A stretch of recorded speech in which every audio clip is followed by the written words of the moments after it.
Okay, great.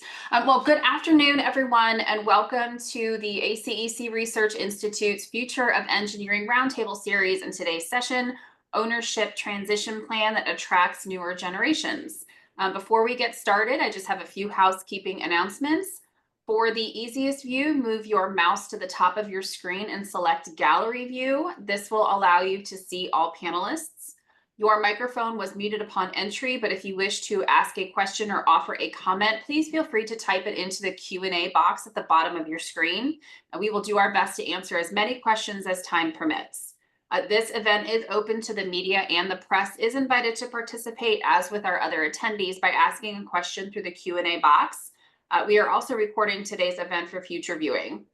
If you require any technical assistance, please feel free to send a message to ACEC Research Institute privately through the Q&A box, and I will be happy to assist you. Now, allow me to introduce the Executive Director of the ACEC Research Institute, Daphne Bryant, who would like to say a few words. Thank you, Carrie. Good afternoon, everyone, or good morning, depending on where you are. We are very excited to do what is now part 3 of this generational series we've been working on over the past several weeks. And if any of you are not familiar, this is really building off of our diversity roadmap research that we've been doing and the diversity roadmap tool that we have in place for member firms. And what we learned in that is that, we've got a lot of younger folks in our firms, and they're making up the majority of our firms. And so we really wanted to do this series to look at how are we recruiting those younger generations, how are we engaging them and retaining them, and this as a part 3 is how are we then moving them into the transition plan, the ownership space. And so we're very excited with the panel that we have pulled together today, and looking forward to hearing from some of these younger leaders and talking about how they got engaged and their path. And so with that, I am going to turn it over to Kevin McMahon from the ACEC Research Institute, who is going to moderate the session. And Kevin, I'll turn it over to you to introduce your panelists. Thank you so much, Daphne. As Daphne indicated, we have a terrific panel assembled. Jim Brady, just recovering from a fire drill out there in Denver, Colorado, who's president and CEO of Wilson & Company. Steve Gido, longtime industry veteran and principal at ROG Partners. Jennifer Johnson, who's EVP at Nitsch Engineering out of Boston and is CEO-elect, starting to take over in January. And Ryan Vasile, who's an AVP at RS&H, and Ryan hails to us in the great state of Georgia. Looking forward to this discussion. And let me start it off by asking a question to both Jim and Ryan. We'll start with Jim. Jim, how do ownership opportunities influence the decision of newer generations, in your opinion, to join a firm or stay with a consulting engineering firm? Yeah, thanks, Kevin. So there's a couple things I'll touch on with respect to that. So, one of the first thing I want to talk about is just being connected to the culture of the company. And I think a lot of the panelists will talk a lot about that today. But one of the things we really look for when we were looking to add new shareholders at Wilson & Companies is are they aligned with the purpose of Wilson & Company and the culture. So to begin with, those are the people that are already pretty well on board with what we're doing with the company. But once they get that ownership, now they feel like they have the opportunity to maintain that culture going forward. And then, the other one I think is probably, is fairly obvious. It's just a really unique opportunity for someone to have, equity in their firm, have some stake in what's going on. And so those two things, they result in what you'd expect. We have practically zero turnover on those who are stockholders at Wilson & Company. That's an awesome statistic, Jim. Thanks. Ryan, following up on Jim's comments, how do you find that ownership opportunities influence your decision and decision of your colleagues to either join? Was it more joining or is it more staying with the firm once you get there and you figure out that there are ownership opportunities? Yeah, I think the answer to the question is both, but what it comes down to, in my opinion, is just wanting to have a feeling of being, part of something special and really a sense of belonging to the firm. Feel more attached to the firm's success. Um, Obviously, that allows a greater level of commitment and motivation to contribute positively. And then on the retention front, associates feel more engaged. They tend to want to continue to be a part of the success of the firm. And maybe, as Jim noted on the culture part,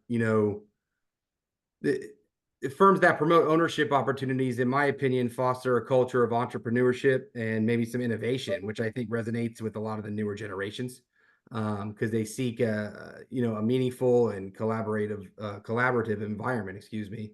And then finally, I'll just touch on engagement and invested in the firm's performance, other than just maybe your portion of the firm. It really allows you to open your eyes and look at what's going on elsewhere in the firm, and causes you to act and make different decisions. Awesome.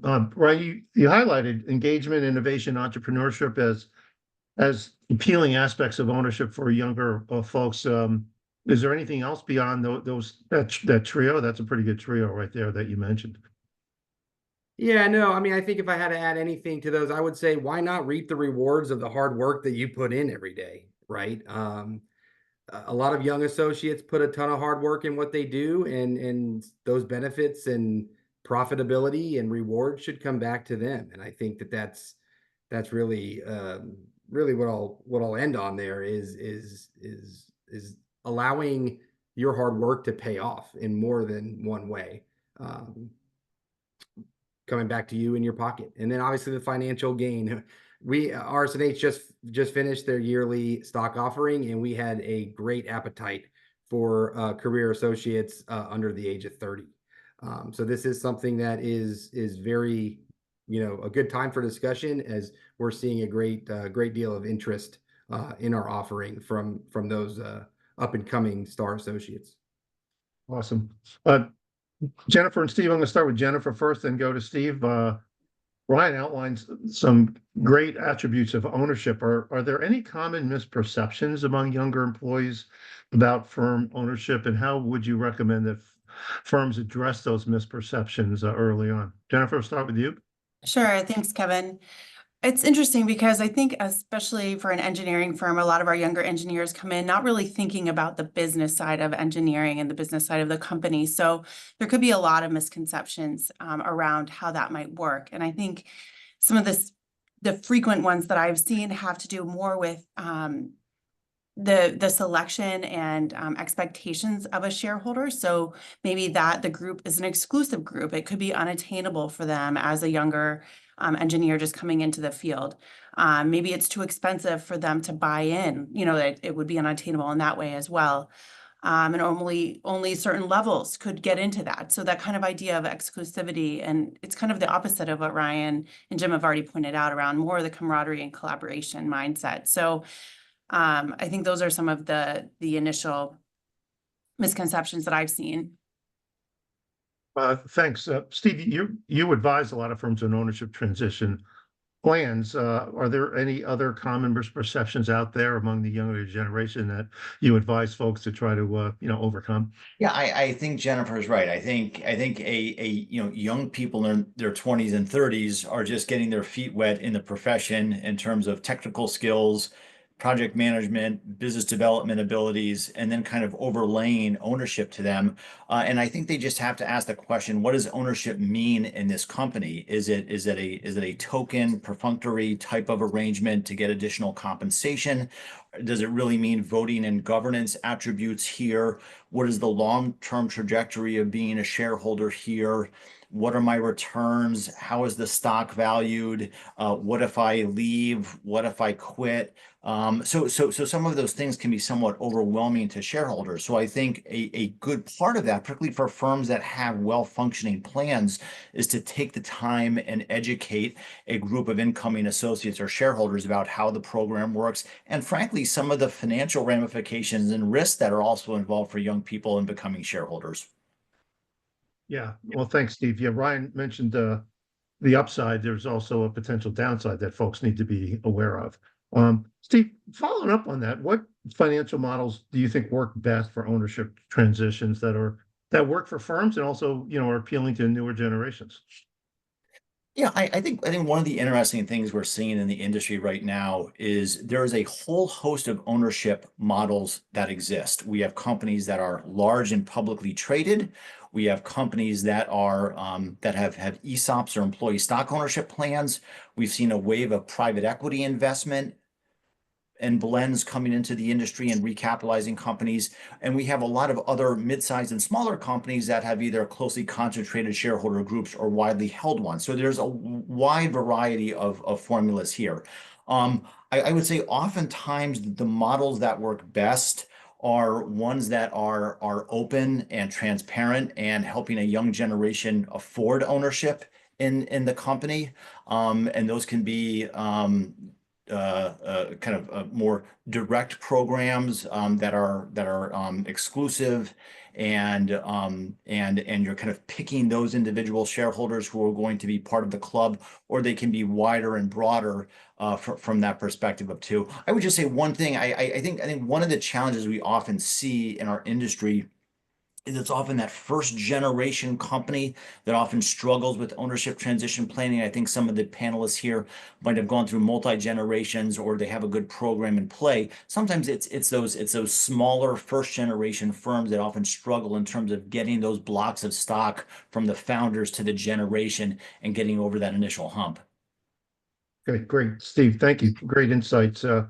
Jim, how do you folks communicate the value and benefits of ownership to future leaders, particularly in the ones that are in their early stage careers?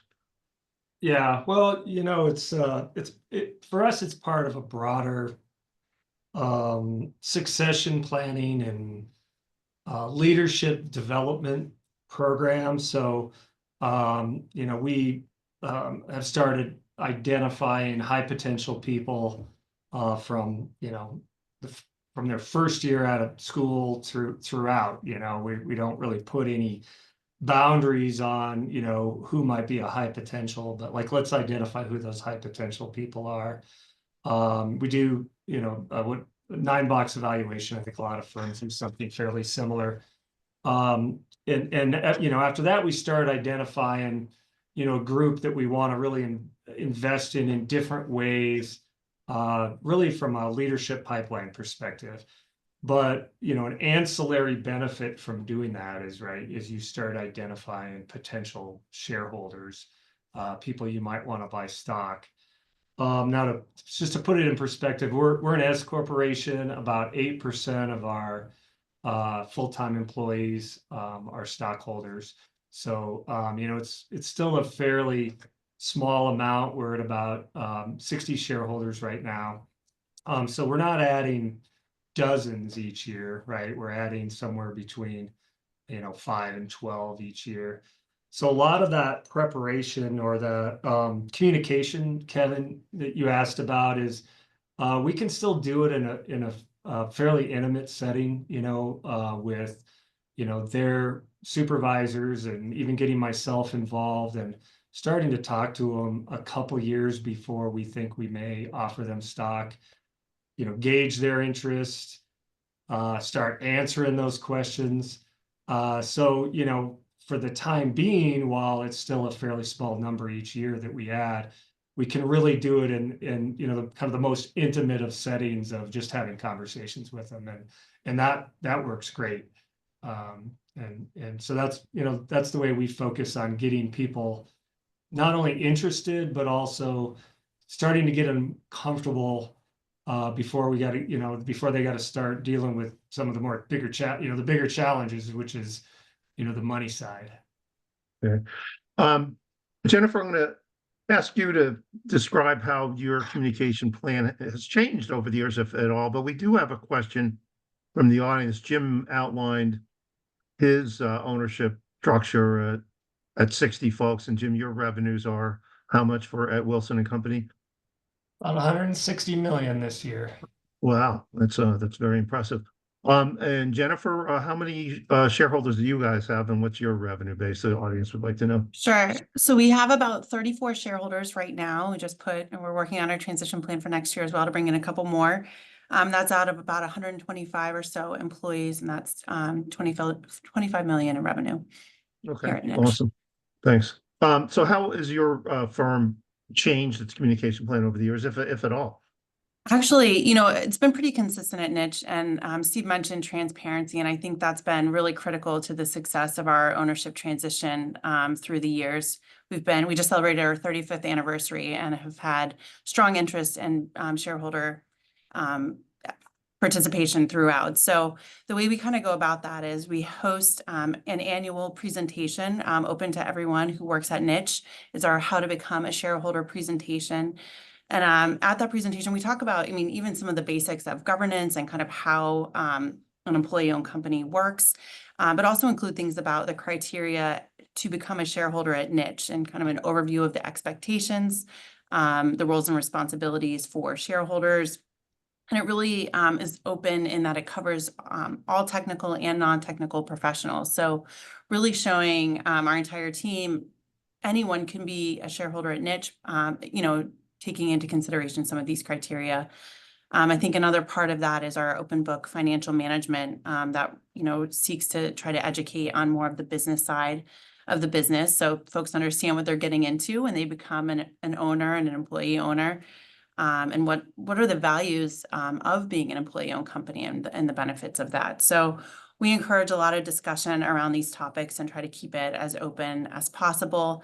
And it also becomes a part of people's annual reviews and just conversations that we have, in the mentor side as well. So I think transparency and keeping it open and inclusive has been really important for us. Great, Jennifer, thanks.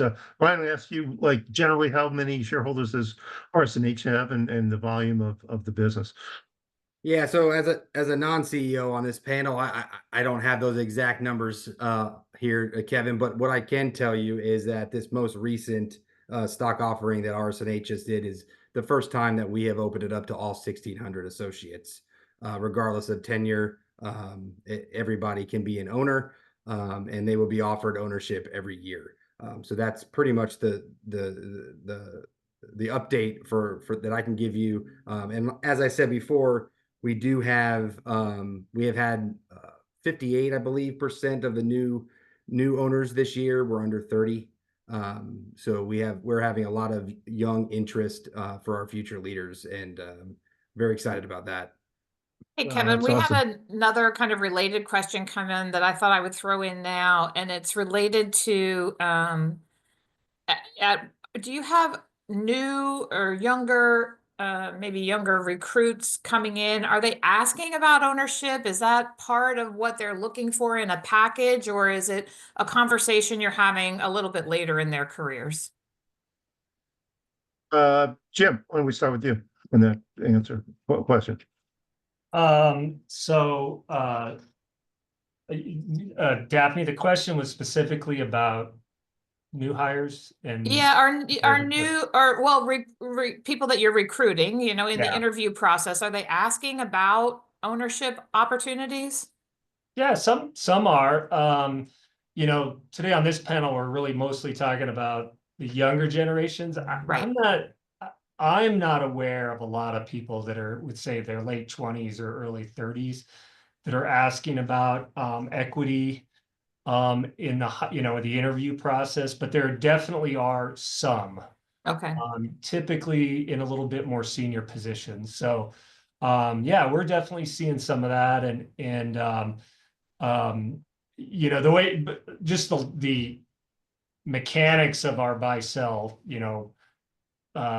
you know, we don't offer them stock on day one, right? It's kind of we have a stock window once a year, and there's definitely some key hires that we say, listen, our expectation is we will be doing it in that first year.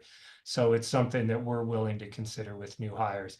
But there's just some mechanics of being able to do it on day one versus hitting that next stock window. Okay. Jennifer, how about you folks? Are you finding that it's of interest when you're out in the recruiting?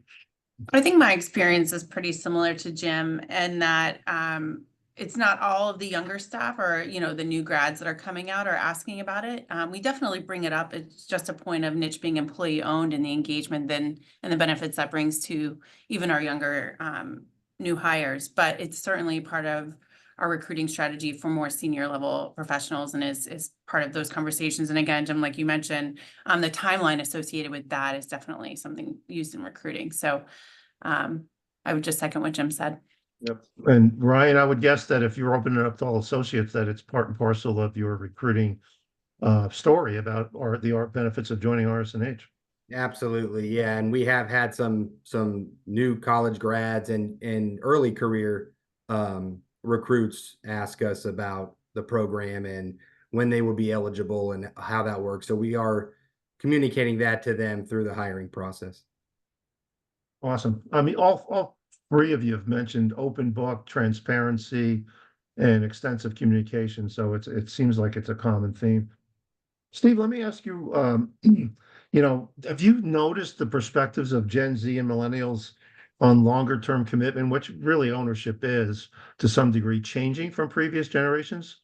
Yeah, and Kevin, you know, it's interesting, and I tend to look at these demographic patterns somewhat broadly and holistically, and I'm sure we have different ages of participants listening in today. You know, you have to remember that there was a massive generation of boomers, generally born between 46 and 64. The youngest boomer theoretically has turned 60 this year. 4.1 million boomers turned 65 this year. That's the largest block of boomers.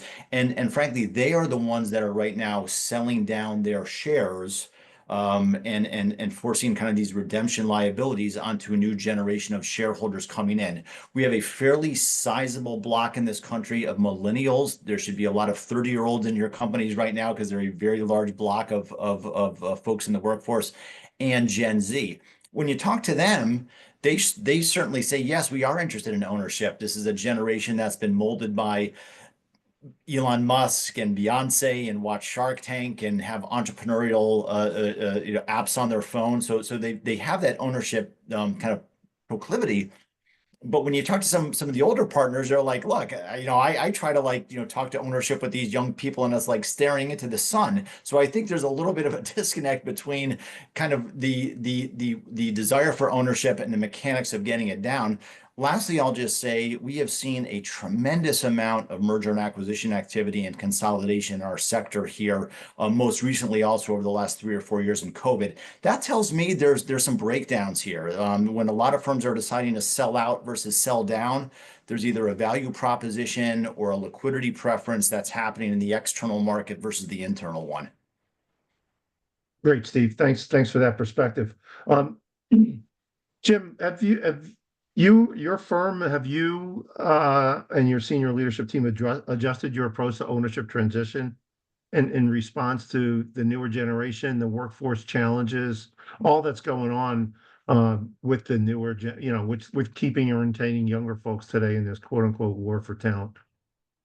Yeah, you know, Kevin, this might be a little bit of what came first, the chicken or the egg. You know, I mean, for us, we're a rapidly growing company.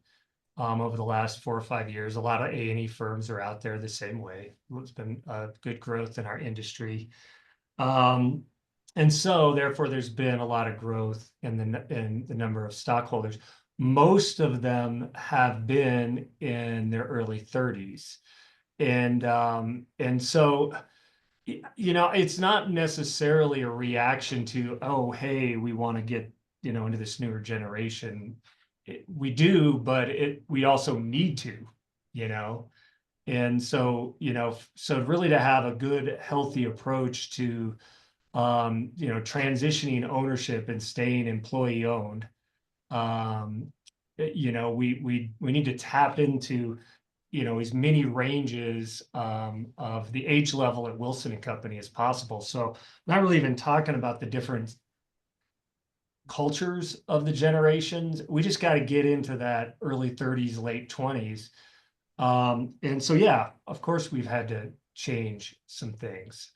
You know, people of that age, a lot of them are, you know, just getting married. You know, maybe they bought their first house in the last couple years. Maybe they just started a family. If they have, now they're starting to think about, you know, saving money for college education or travel volleyball, travel baseball, all those things. I mean, I've been there. You know, my baby is 18 years old. So a lot of people on this call might just have little kids. So you know, I've been where they are. So I know what that is. So, you know, really that, you know, fitting a financial model in with something that works for the entirety of their lifestyle is a little bit different than when you were just recruiting 40-plus-year-olds to buy stock. You know, they're in a different place. You know, you can, you know, send them you know, tell them to write a check for a couple $100,000 and, you know, get over it, right? You can't do that with 28 and 30-year-olds. They got a lot going on. And so, so that's the biggest thing, is to be sure we have good communication with them. We're on the same page with how they can make this cash flow work. You know, showing them the ROI is the easy part, right? And, you know, I mean, listen, we can all say, you know, past performance, you know, doesn't guarantee future returns, but, you know, you can show them, you know, that it's a good deal, even if, you know, even if the company grows a little slower or a lot slower than it was. I kind of feel like that's the easy part, getting them excited about the ROI and excited about wanting to be part, you know, part ownership. But you got to get people comfortable that the cash flow works, and that's been the biggest change for us. So, you know, in getting people in at smaller tranches and being able to build versus, you know, one or two big stock offerings at a pop. So I could Steve, keep let me going, ask but you, thanks, Jim. Let me ask you this. Jim mentioned a little bit broader ownership, and indirectly mentioned like the affordability crisis that we hear about in this country. Have you noticed that in your advice to firms that, you know, you need to start earlier and make it broader and maybe not as stacked up with fewer people, just due to the affordability of the investment? Is that something you're observing, Steve? Yeah, yes. I'm sorry. Well, yes, I wanted to point that question. Yes, that is exactly true. What we're also seeing today is older owners, concentrated blocks of stock. They haven't planned. Matter of fact, times have been generally pretty good for owners. They don't want to sell because the industry is kind of at peak performance right now. So that's kind of a hard time to sell down. So when you have older owners, concentrated blocks of stock, times are good, it's very hard to kind of initiate that conversation. And if the firms have grown, we've seen a lot of firms that have grown in the last 3 or 5 years. So they were 60 people and they had 3 shareholders. Now they're 90 people and they still have 3 shareholders. It's certainly hard to sell down for some of these smaller firms because they can't make the numbers work. Great point. Ryan, did you have to consider this affordability, you know, years ago when you first started becoming an owner? I'm guessing so. And do you notice that your colleagues and peers talk about this often? Yes and yes. So for me, it was definitely something that I had to plan for due to where I was in my life. As the panel has said, you know, we all are in different financial, buying a house, buying a car, whatever it may be. It very goes to make these decisions for you. But now, yeah, we talk about it a lot.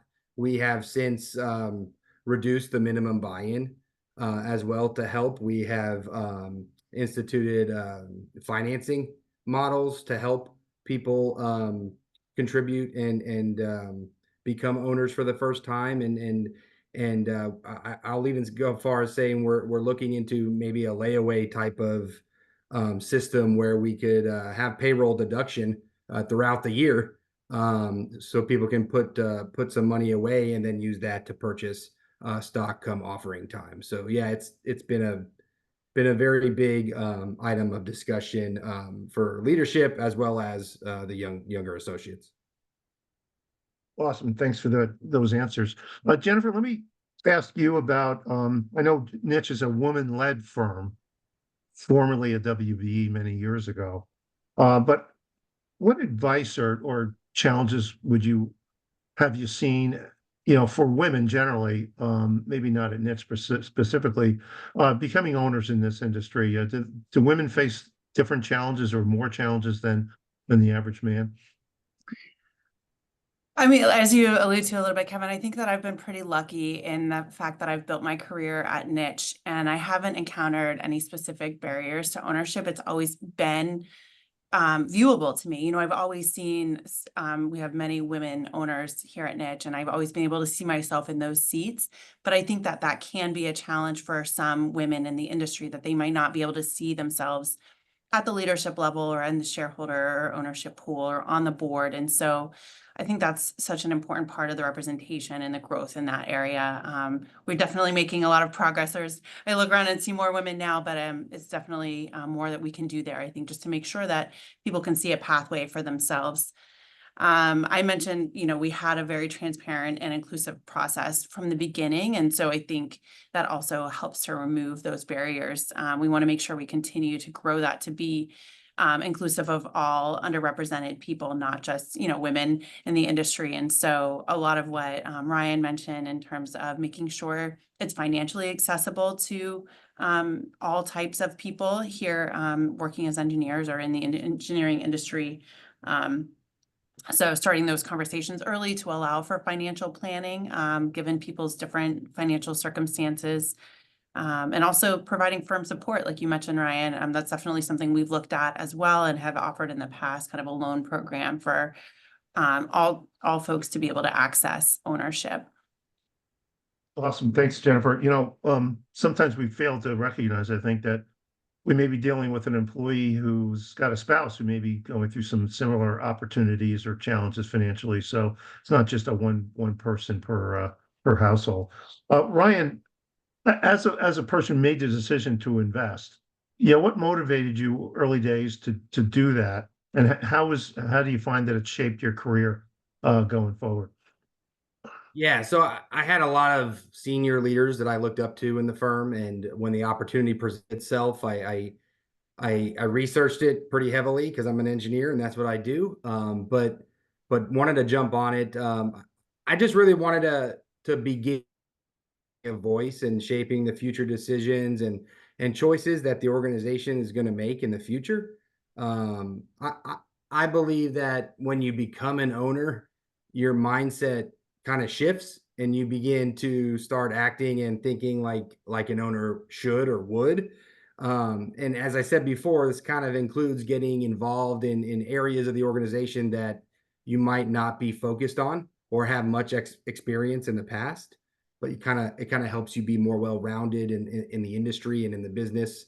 And then, it's given me the opportunity to become more engaged in meetings and attend certain meetings and develop my skills in areas like financial planning and thinking about the future, which as the panel said earlier, coming out of school, we don't really have a large skill set in that area. So I also wanted to just bet on myself. You're betting on yourself. You're betting on the people you go to battle with every day. Is how I see it, and there's really no better bet to make to help us in our future to grow and succeed. And then it just put me on a path to where I started looking internally in my personal future, right? So long-term vision in my career choices, motivating me to consider different opportunities that so I can contribute and continue the sustained growth and impact to the firm. So that's kind of my story and why I decided to invest.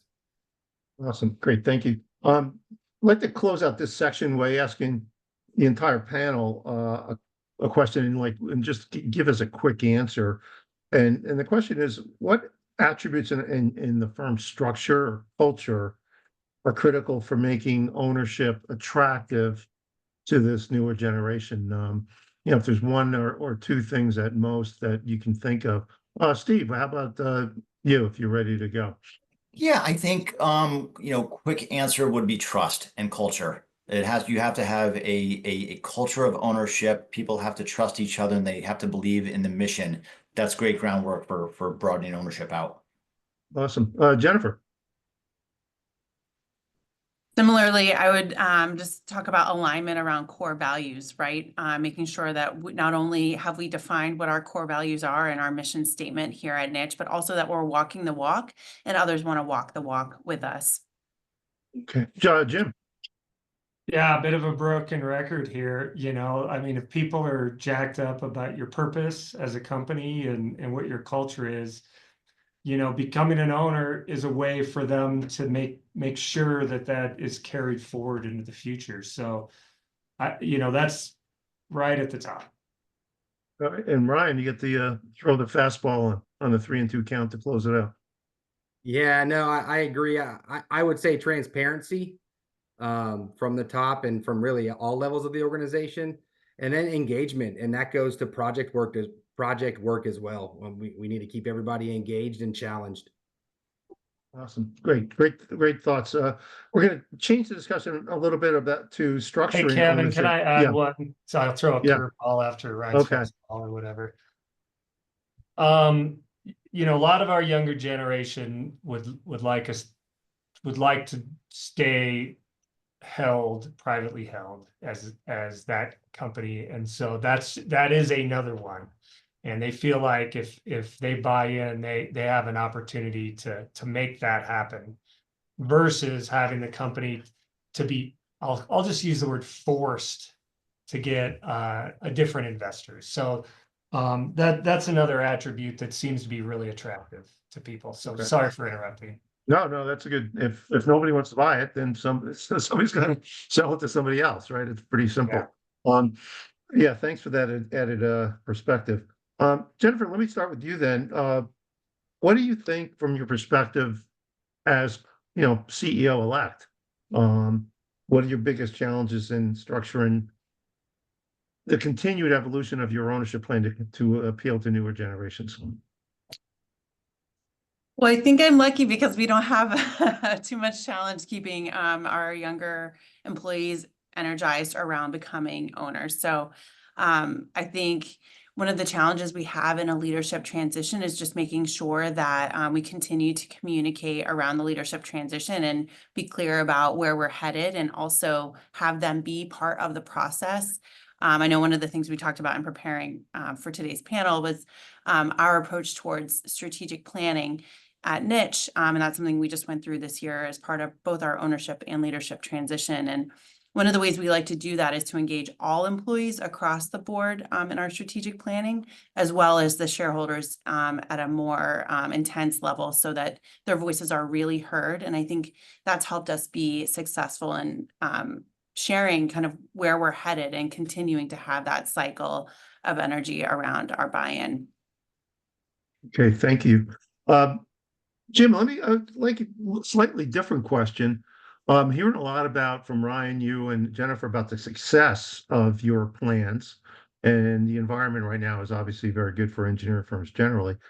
Can you be too successful? Can you have, is it possible that you can't offer stock to everybody that wants it? And can that become sort of a negative? Or what do you think about that sort of alternate view of the success of what all of you are experiencing?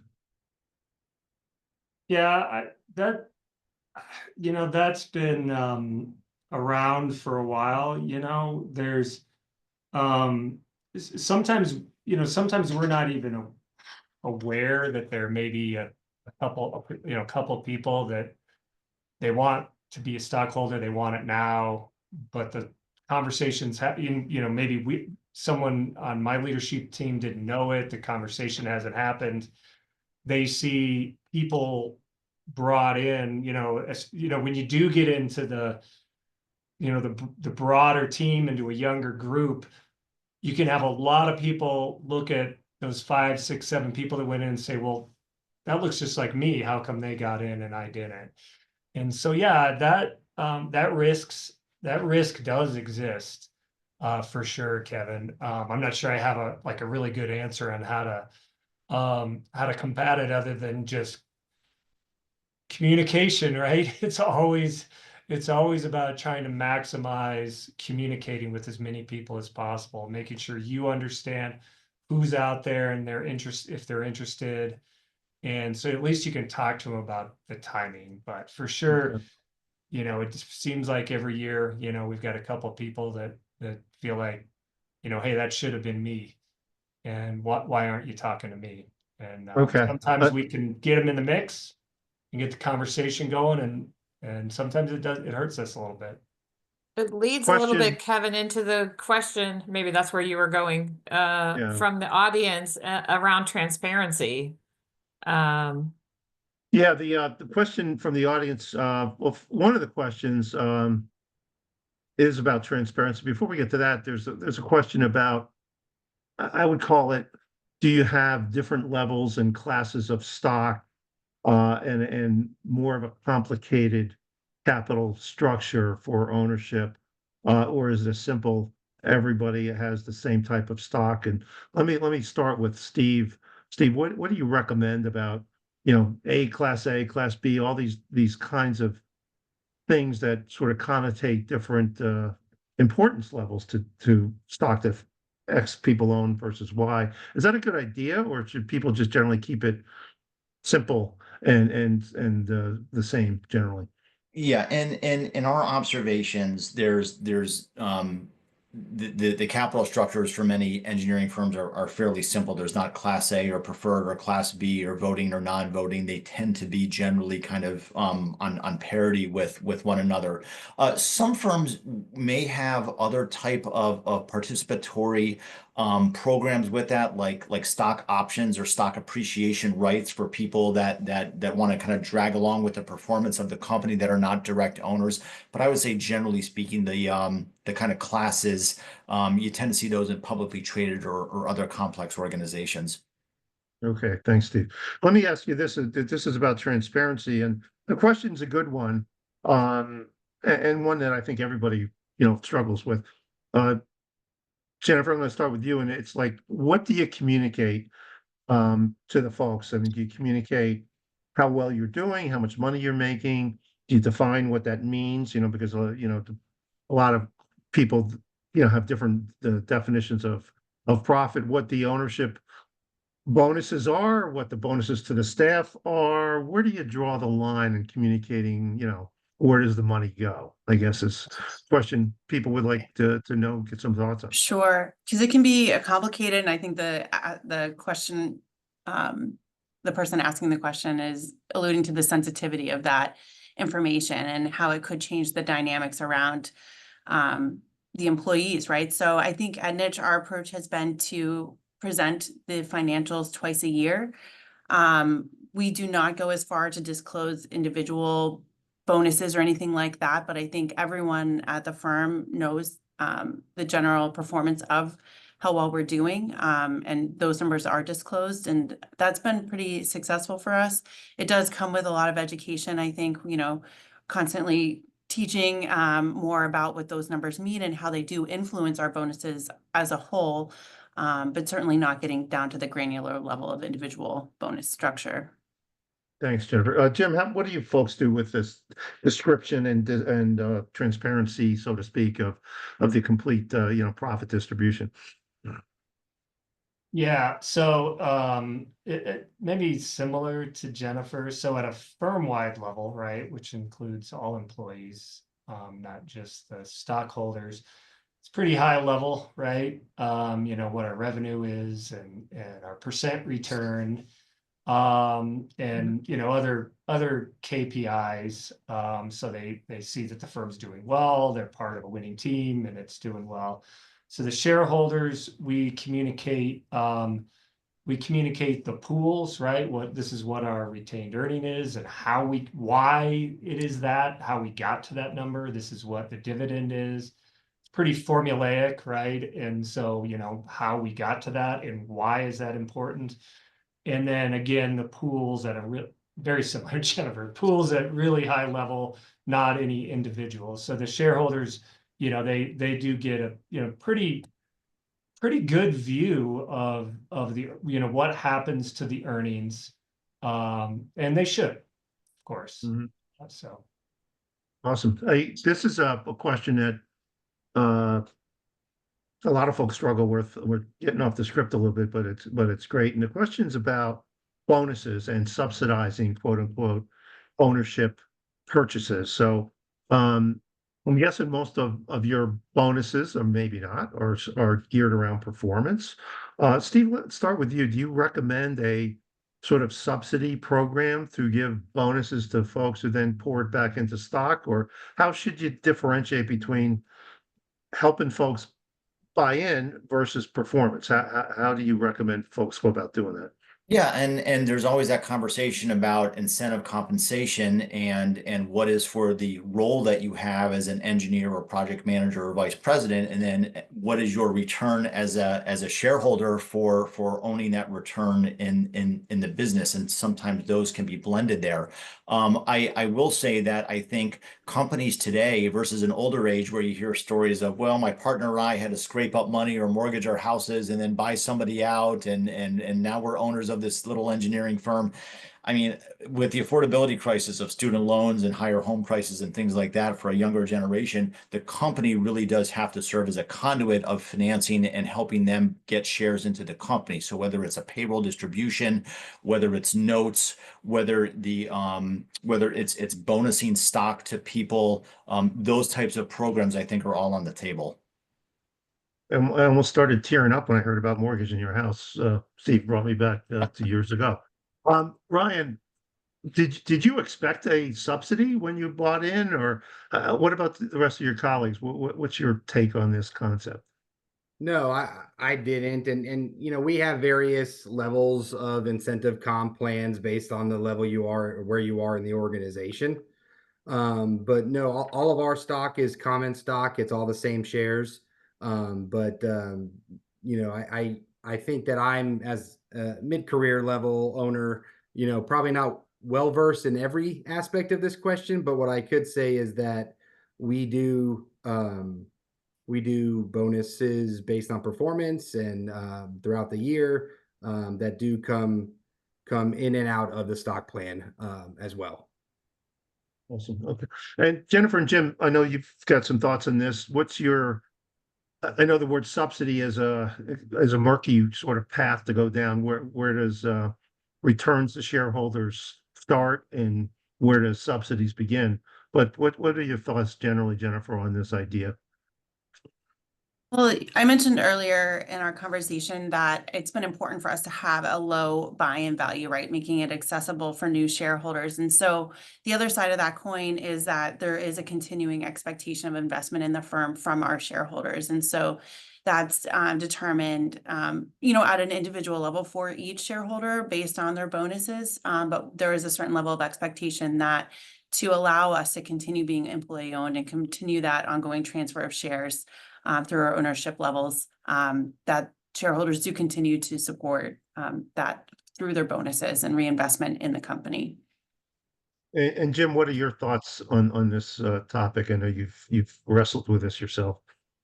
yeah, well, I mean, I don't even think we should even worry about the term subsidy. I mean, the reality is people need cash flow to buy something, right? And so if we want them to buy, in my case, Wilson and Company, you know, you gotta show them where the cash flow is coming from. And so this is a big part, a big change over the last couple of years.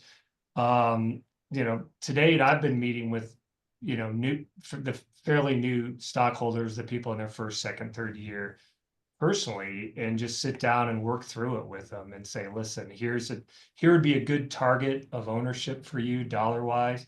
Now let's sit down and talk about how the cash flow comes through Wilson and Company to make it happen. So, you know, you can go ask someone to take on a second mortgage of their house if they have a a big chunk of the company, but if they're owning less than, 0.5% or something, that's just not a realistic expectation. So you got to show them cash flow. So for us, we have a cash flow vehicle through a dividend, but it's not as efficient as you'd like it to be to have that be all for repurpose, because some of those shareholders are, people like me who aren't buying new stock, right? So, then it goes to the performance award. And so, yeah, we definitely look at, we got to make that maybe a little bit bigger than it would just be if it were just total comp for a senior PM or something, because we want some of that money back. Let's just be honest, right? To buy stock. So yeah, we sit down and, and show them, here's the cash flow we see. If you perform at a higher level, that'll go up. If you perform at a lower level, it may go down. But if you perform at a higher level and that cash flow goes up, then the opportunity to buy stock and, give it right back goes up too. So, and I tell you what, sitting down and just talking to people and getting into the details and understanding, where they're at. Are they debt adverse and they want to do more pay as they go, or they don't care about debt and just sell it all to me now? That's been really valuable. Awesome. Daphne, do we have any other questions from the audience? Yeah, there is another question about establishing a class of associates and who have kind of more responsibility in the firm, but you're not yet offering shares of the firm. These are like your future shareholders. Are you differentiating anything in that regard? Yeah, this question was about like creating sort of a holding tank that people have a little bit more say in governance, and maybe you reach into them for their opinions, but they're sort of on a deferred purchase program, looking into the future. Steve, do you like that idea generally, or do you not? Yeah, look, I think this industry, with workforce shortages, it has to spend more time on retaining and retention and incentivizing people to stay in this industry. So if they're not shareholders now, is there some sort of cultivation period where you're grooming them, you're getting them ready for the commitment and understanding what ownership really does mean in your organization? I would also say for our panelists and the attendees as well, I think what you also want out of this process is seeing that ownership drives behavior. Just becoming an owner in your firm, it shouldn't really just be a rubber stamp of achievement. Typically you want to see becoming an owner in any type of company, one that you control now, drive behavior in terms of clients, revenue production, higher levels of performance. Thanks, Steve. Ryan, let me ask you, you mentioned that it's opened up the ownership opportunities to all the associates at RS&H, and with that comes, what we were asking Jim before about, so that means everybody's in. How do folks, perceive that? Is that some people are happy, some people are maybe dismayed that, the club is open to everybody?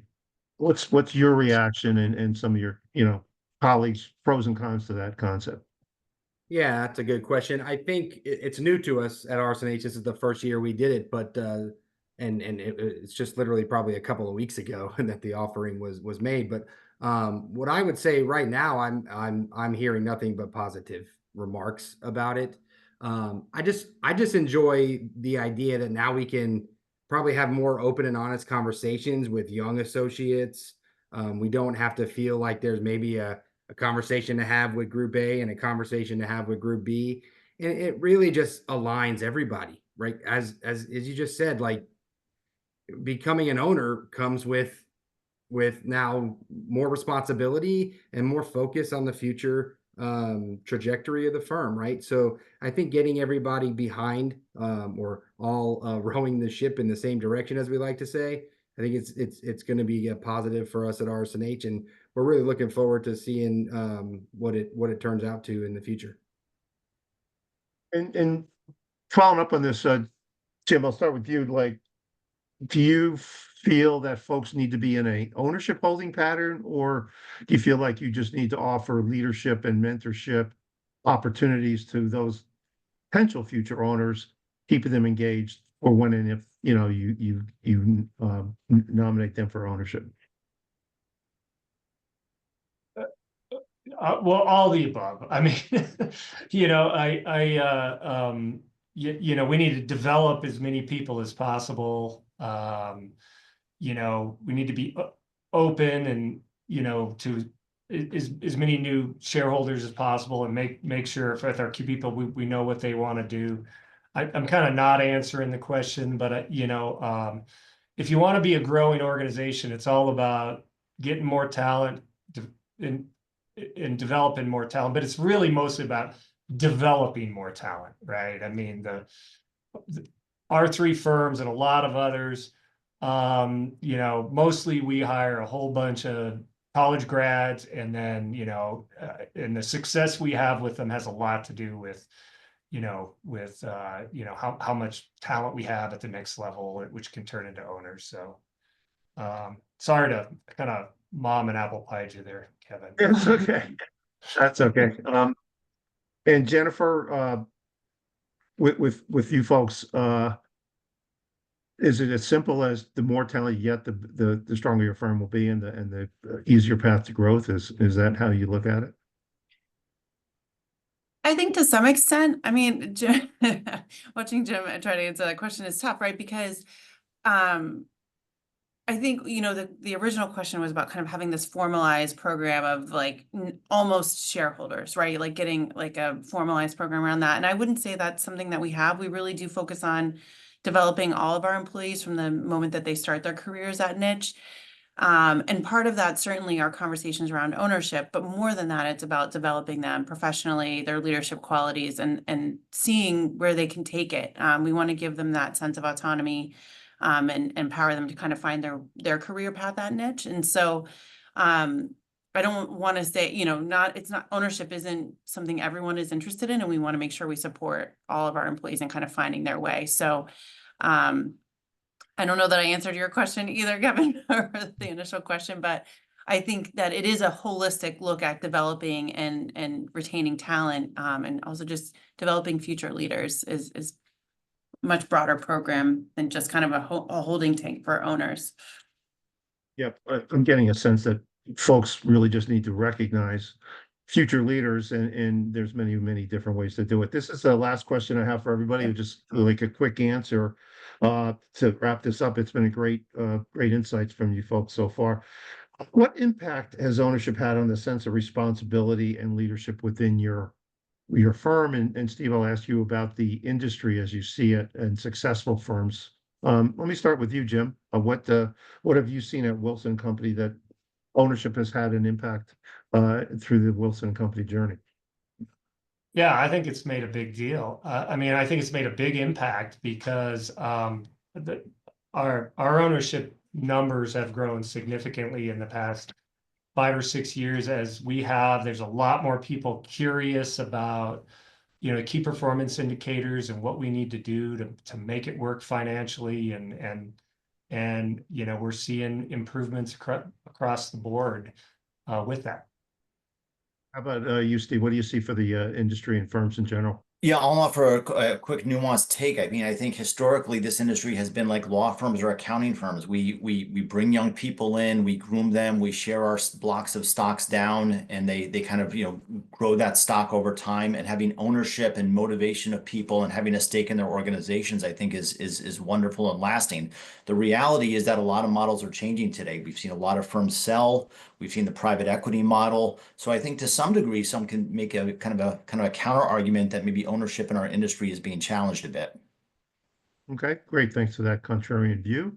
Ryan, what's your take on, since you've been an owner, what you've seen at RS&H? Yeah, I'll just wrap up by saying I think opening up our ownership to all associates really just changes the types of conversations that we have right now. Everybody is in alignment in talking about KPIs, talking about our goals, talking about where we are throughout the fiscal year, right? So I think it just brings it to the front. to the forefront, and allows us to have more open and honest conversations and get better and improve. And that's really what the ultimate goal is. Okay, great. And Jennifer, last words. Sure. I think that it's actually a really exciting time in our industry, and being an employee-owned firm makes it even more exciting because we do kind of own our own future in that regard. And I think, Steve, you mentioned that it's changing, and certainly we've seen the investment of private equity change the way our industry looks. But I think that makes employee-owned firms even more, it's a differentiator for us. And I think we're seeing our team rally around that and really embrace that aspect of who we are. So I think it's a good time to be employee owned here. So I'll end with Great that. times. Thank you so much. Thank you all for a really compelling narrative about ownership. I found it very fascinating. And Daphne, I'm turning it back to you. Awesome. Thanks, Kevin. Thanks for leading the discussion. Steve, Ryan, Jennifer, Jim, thank you so much for all your insights. A great variety of information shared, hopefully for our audiences. I do want to give a big shout out to the donors of the Institute. Without them, we would not be able to deliver sessions like this. So thank you to all of you who are represented here. And I hope you will join us for our next Future of Engineering Roundtable. That's going to be on November 12th, where we'll look at the state of the engineering economy, our Q4 sentiment study results. We will be sending you an evaluation this afternoon for this session. We hope you will provide us feedback because it only makes us better. With that, thank you. Have a wonderful day. Thank you. Thanks for having us.